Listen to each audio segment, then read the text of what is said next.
daripada lu pergi podcast, ya kan? Terus lu bikin konferensi pers, ya kan? Waktunya itu kebuang, kenapa enggak buat berobat?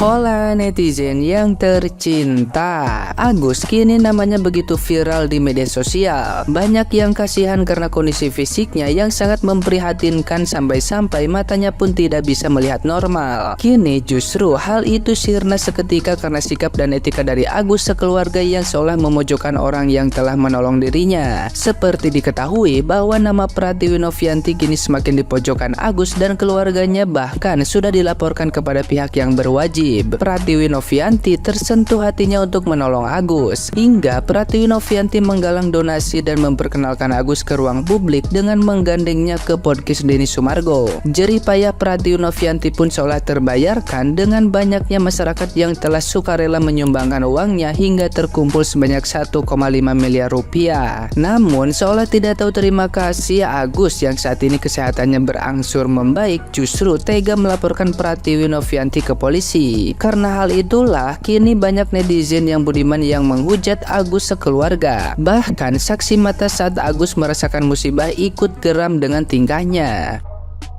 Nah, gimana nih menurut netizen yang terhormat? Silahkan berkomentar ya.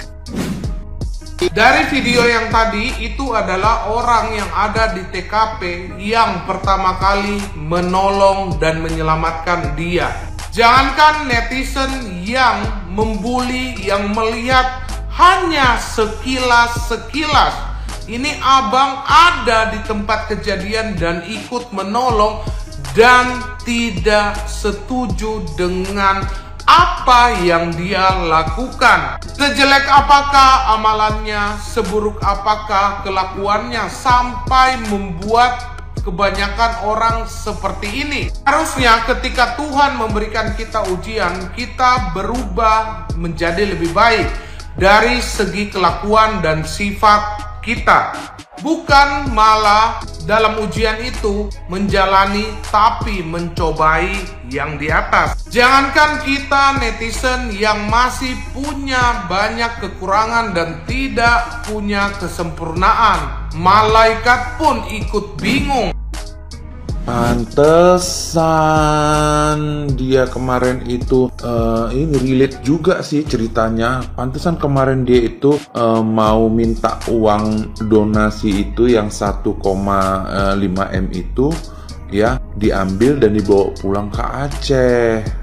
Iya, dikarenakan mungkin ya matanya udah bisa melihat ya, jadi nggak terlalu fokus ke matanya. Nah sementara kita ya para netizen ini, para donatur juga terkecoh dengan ya cita-cita sedihnya, dengan ya ibalah dengan melihat dia dan pada akhirnya merasa kasihan ya dengan matanya itu. Oh rupanya begitu ya. Ya rupanya memang ini tadi kan udah jelas pengacaranya juga udah mundur dikarenakan ada sesuatu ya di situ yang kontradiksi mungkin dengan ya kode etik dia sebagai lawyer mungkin ya kan. Ya banyak hal lah faktor ya. Jadi ke para donatur ya segeralah itu ya untuk diambil kembali uangnya atau dialihkan karena beliau sudah sehat ya, sudah matanya sudah bisa melihat dan memang itu mungkin sudah sejak dari awal dan itu adalah trik jual kesedihan mungkin. Oke? Gus, lu kan udah denger kan konferensi persnya Teh Novi, ya kan? Kalau tangannya tetap terbuka buat nolong lu berobat ya. Sebenarnya apa sih yang dipermasalahkan? Uangnya tuh tetap punya lu, uangnya tetap milik lu, tapi buat berobat. Nah setelah selesai berobat baru deh tuh lu mau bikin usaha, mau bikin apa, itu baru dibicarakan kemudian hari. Lu bayangin ya, orang yang udah lu laporin aja masih membuka tangannya gitu loh, ya kan? Itu uang akan tetap jadi milik lu sampai kalau misalnya lu mengeluarkan statement kalau lu udah nggak mau berobat. Nah kalau lu udah nggak mau berobat berarti kan peruntukannya bukan buat berobat lagi tuh Gus, ya kan? Nah itu juga pasti akan didiskusikan dengan dinas sosial, mau dibuat apa nih uangnya gitu, paham ya? udah deh bertobat deh ya. Ya mungkin aja nih gue nggak tahu ya kan sampai kapan nih gue bakal ceramahin lu. Mungkin sampai gue capek kali. Itu kan, gue juga nggak tahu gitu. Banyak juga orang yang udah bilang sama gue, ngapain sih Cici ngurusin? Ya kagak bisa lah, ya namanya gue main sosial media, ya kan? Masih ada tergerak hati gue buat ngasih tahu lu. Lagi pula nih Gus ya, gue kasih tahu ya. Daripada lu pergi podcast, ya kan? Terus lu bikin konferensi pers, ya kan? Waktunya itu kebuang, kenapa enggak buat berobat? Gitu loh. Kenapa? Ya kan, kalau sekarang udah terlanjur kayak gini, ya udah perbaiki. Masih ada kesempatan gitu loh, masih ada kesempatan buat lo perbaiki. Bertobat ya, bertobat. Gue di sini tuh enggak memihak ke siapapun sebenarnya, ya kan. Tapi karena sikap lu begitu, ya menandakan bahwa emang lu kok seolah-olah kayak nggak butuh gitu loh. Terus awalnya lu gimana minta bantuannya? Paham gak sih, ya kan? Nonton deh, nggak bisa juga nonton ya. Denger deh konten-konten gue. Emang ada konten gue yang menghujat lu? Nggak ada. Emang ada konten gue yang menghina lu? Nggak ada. Ya kan? Kalau dibilang, ya itu kan donasi duit Agus. Ya terserah Agus mau diapain gitu kan. Itu salah Gus. Ya, salah. Karena para donatur itu menyumbangnya itu dengan tujuan untuk pengobatan, bukan buat yang lain-lain gitu loh. Kalau itu pengobatan semua udah selesai, ya kan? Nah, itu pun akan dibicarakan, entah itu mau dibikin usaha kah, dibikin kos-kosan kah, kontrakan kah, ya kan? Karena kan lu udah nggak bisa cari nafkah, lu udah nggak bisa tuh bekerja di kantoran, ya kan, di kafe nggak bisa. Nah tapi kan lu kalau punya usaha sendiri bisa. Ya kan, apalagi kalau berubah sikap, netizen juga bakalan respect sama lo. Netizen juga bakalan tergerak hati buat ngebantu lu, say. Coba deh pertimbangin Gus, ya kan? Sekarang nih, lu pikir deh, kalau misalnya dengan gaya hidup lu sekarang, dengan cara lu sekarang, uang 1,3 itu bisa bertahan berapa lama, gue tanya. Ya kan? Orang lu dalam beberapa hari aja bisa keluarin berapa ratus juta, ya kan, 100-an juta.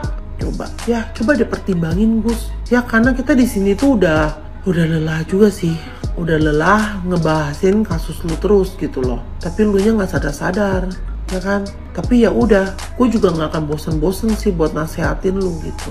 Ini atas dasar kemanusiaan ya. Atas dasar kemanusiaan ya. Karena gue masih punya hati nurani, makanya nasehatin lu yang bener gitu. Ya, pertimbangin deh ya. Pertimbangin bertobat dan berobat. Kalau misalnya mata udah divonis nggak bisa, kan masih ada yang lain. Wajah, tangan, ya kan, bikin mata palsu, ya kan, bisa Gus. Gue tuh prihatin ya dengan kondisi lu ya. Prihatin dengan kondisi lu, tapi gemes dengan sikap lu gitu. Gemes dengan sikap lu dan keluarga lu gitu. Ya kan? Lu tau gak sih kalau kita naik pesawat ya? Gue gak tahu sih lu pernah naik pesawat apa kagak. Kalau kita naik pesawat, itu kan pramugari suka ada jelasin tuh, ya kan? Untuk menolong diri sendiri dulu kalau misalnya ada apa-apa, baru menolong orang lain. Nah lu gimana bisa menolong orang lain kalau lu gak nolong diri lu sendiri? Orang lain itu belum tentu mau nolongin lu. Ya, coba deh pertimbangin ya. Gue gak tahu gue bakal bahas ini sampai kapan. Ya mungkin aja ini ya ada video gue yang terakhir tentang lu. Kan nggak tahu juga, ya kan? Kalau gue bikin video itu kalau nggak ada triggernya, nggak ada yang bikin gue gemes, yang bikin gue ini, gue nggak bakalan bikin video gitu loh. Kecuali video jualan gue ya kan, udah sebuah keharusan. Tapi kalau ngebahasin kayak kasus-kasus yang lagi viral, kalau nggak ada penyulutnya, kalau nggak ada triggernya, nggak bisa gue. Ya mudah-mudahan aja ini video gue yang terakhir ngebahas lu, ya kan? Habis itu lu bertobat, lu berubah, ya? Tuh, dengerin ya. Oh, ada satu lagi ketinggalan gue. Nih, gue kasih tahu ya. Buat yang ngomongin, ya, itu uang Agus suka-suka dia mau buat apa, ya? Itu bener kalau itu duit hasil kerja. Bener kalau itu duit hasil kerja keras lu. Itu duit lu mau diapain terserah lu. Tapi kalau uang donasi yang udah jelas peruntukannya, tolong dicamkan ya, peruntukannya untuk berobat, say. Oke? Jangan salah kaprah, ya.